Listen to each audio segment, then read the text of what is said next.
This is Outlast 2. I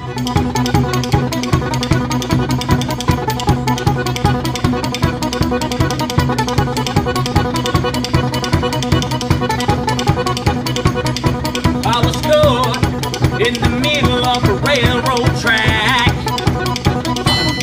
Moved around and I knew there was no turning back. My mind raced and I thought, what could I do? And I knew there was no help from you. Sound of the drums beating my heart, the thunder of guns tore me apart. You've been thunderstruck.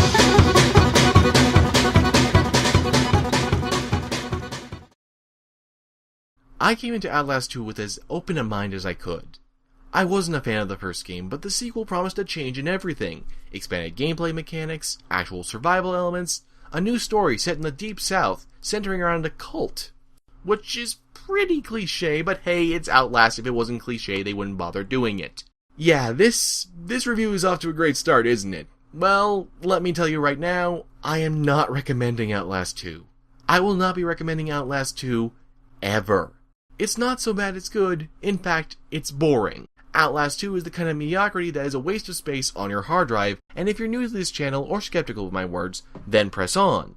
But bear in mind, I warned you. Also spoilers, because this game is so all over the place that actually analyzing it feels like reconstructing a crime scene. None of these elements fit together well, and what's here is so mangled that you can hardly recognize what the developers' original intentions even were. For example, Outlast 2 is a story of the apocalypse. Not a nuclear one, but a biblical one. Well, not truly a biblical one, more like the Book of Revelations as told by a grumpy 8th grader who skimmed the chapters for his heavy metal fanfiction, with a dose of Norse Ragnarok thrown in for virtually no reason, except before that it's a story about solving the death of a mysterious Jane Doe. Also, at times it's a story about rescuing your wife. Later, it's a story about solving the mystery of your grade school crush's alleged suicide. Plus, there's a whole bit where you're running from mutants, and then there's a Satanist cult, and if this is sounding really scatterbrained, you're right! In the span of 5 to 8 hours, Outlast 2 starts, and occasionally bothers to finish, a litany of story elements. Not to be outdone by simply being sloppy, though, they also throw multiple demographics under the bus for the sake of shock value. You see, Outlast 2 has an ultra-conservative Southern Catholic cult at the core of its story, and their opposition are a bunch of demon-worshipping mutants, cripples, and LGBTQ people. Neither side has anything redeeming about them, and they're all included just to be controversial. As a Protestant, I can tell you there are a lot of things you could do with Christianity in a horror game. Things like the Spanish Inquisition and the slaughter of Protestants in France during the Protestant Reformation are all ripe with material for a run-and-hide sort of game. In fact, I want to see that now as a game. But they don't do that here. No, the cult of Kanath slaughter children in anticipation of the coming of the Antichrist. Incest is a frequent thing. It's basically a rehash of every Southern horror yarn and every cult horror yarn with absolutely nothing new to add. Oh, but don't worry, like I said, they also stereotype the shit out of LGBTQ people with a demon-worshipping, gender-neutral heretic named Val who literally licks your face in their introductory cutscene.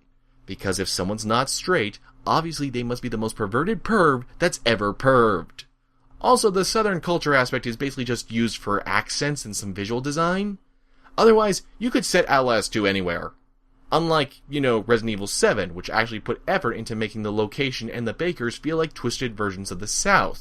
I have Southern friends who found the Bakers to be hilarious, and actually on point a few times. This isn't even funny here, this is just lazy. And that's the amazing thing about Outlast 2. It has all these controversial elements. You get crucified, it's implied you might be raped by Val near the end of the game, your deceased friend was apparently suffering from some kind of sexual or physical abuse, suicidal imagery is thrown around like candy, and the game has nothing to say about any of this.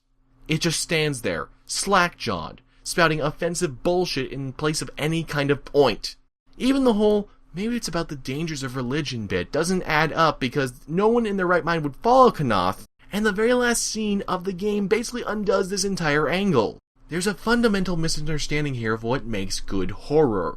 You can't just throw stuff at the wall and hope it sticks. You don't make the next Silent Hill 2 by winging it. Even when Soma failed to scare me, it at least had a cohesive whole that made it foreboding and interesting. None of that is here. Outlast 2 either doesn't care about what it's talking about, or won't put in the effort to criticize it properly. I really want to emphasize that point. It's not that the game is taking issue with Catholicism, and potentially religion in general, that bothers me. You can have that viewpoint. What bothers me is that Outlast 2 doesn't even try to make use of this subject matter, or any of its subject matter really. There are so many different angles it could have taken with it. And it's one thing to criticize religion or certain points of view. Diversity of opinions is sorely needed in this industry.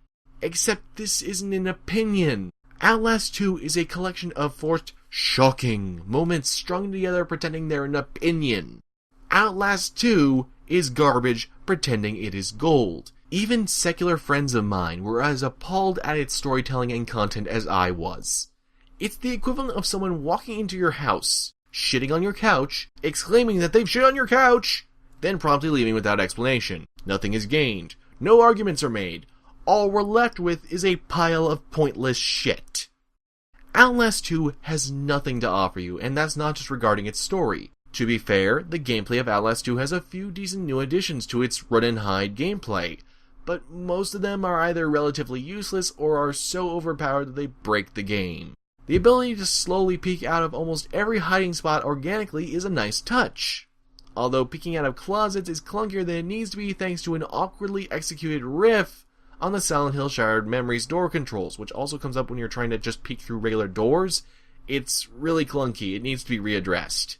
Also, I like that some hiding spots are filled with water, so you are forced to peek out every now and then so you can, breathe. That's a good idea. A really good idea. Sadly, it barely comes up because most of the game is entirely beatable by crouching around and abusing the absurdly powerful microphone mechanic. You see, the idea behind the microphone mechanic is great. It indicates which direction your enemies are, even when you can't see them, which should add tension and a layer of strategy to the game. Instead, it's just a great way to figure out where they are so you can run past them. I seriously had moments where I could just run past the enemies that were supposed to be hurting me, that were supposed to be terrifying me, and clearing the remainder of the section while they ate my dust. At one point, the cutscene had to actually hurry the monster up so that it could be there for what it was supposed to do. Sometimes they didn't even notice me though. The AI in this game is so remarkably unintelligent that it makes the average Metal Gear soldiers look competent. In fact, I want to retroactively apologize right away to the Metal Gear series for even bringing it up alongside a game so beneath it. And on that train of thought, let me quickly apologize to Silent Hill Downpour. I thought you couldn't make a AAA style horror game worse than Downpour, but I was wrong.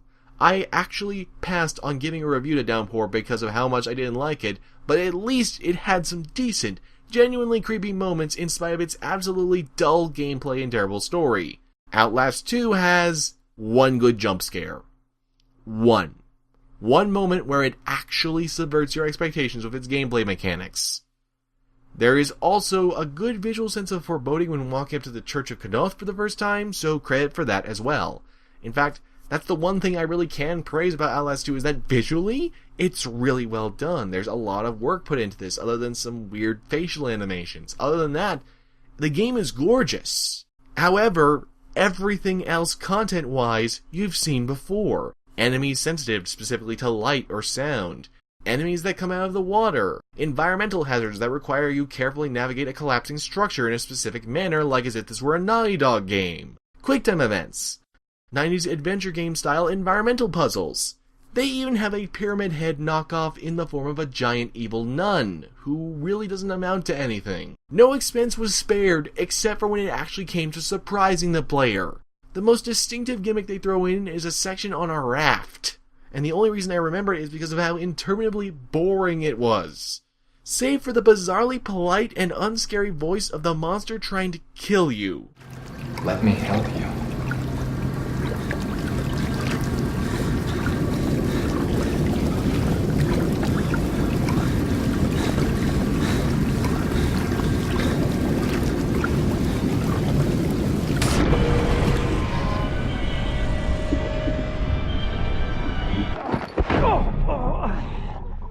Seriously, I've never seen a more polite monster in a horror game.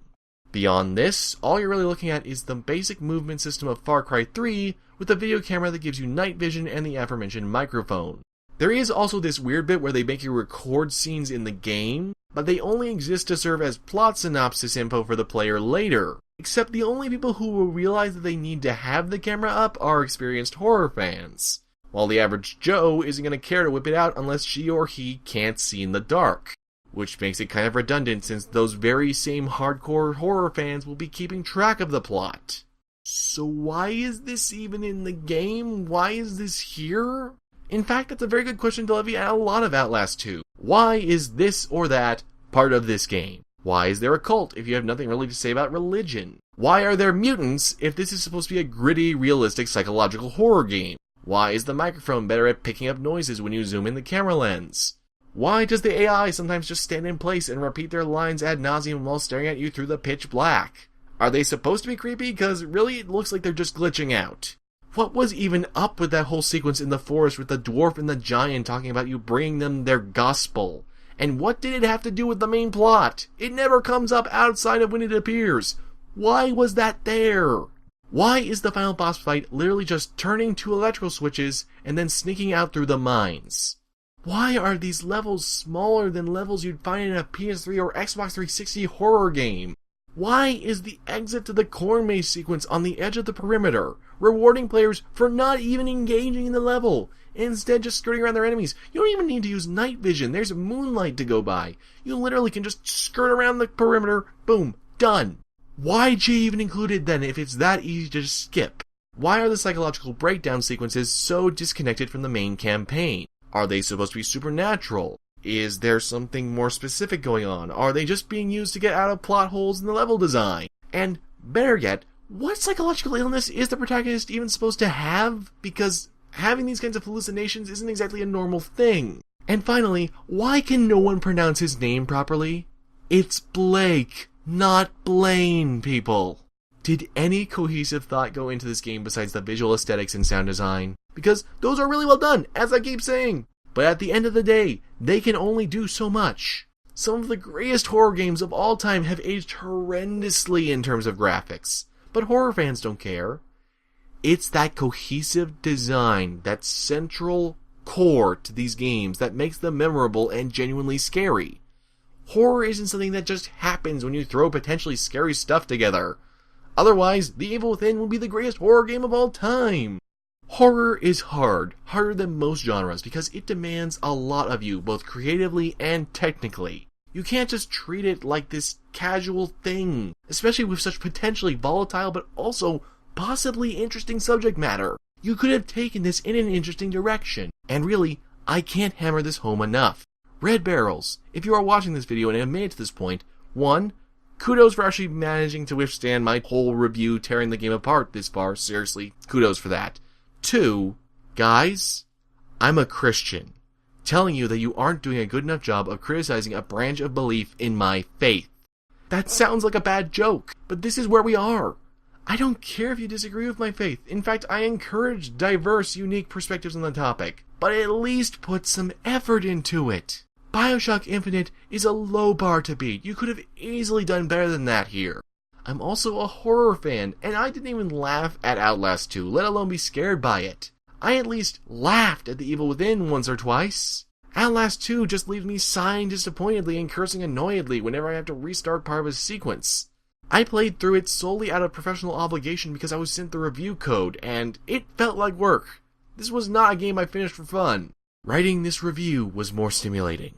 Every developer wants their game to be the best it can be, and I can tell you guys are passionate about horror. I admire that passion, I really do, but you have to do better than this. Horror is more than some creepy monsters and some spooky atmosphere. It's what you do with them, what you say. That's what makes a great horror experience. But without that core, without that central focus, without that heart, it's gonna feel like schlock no matter what.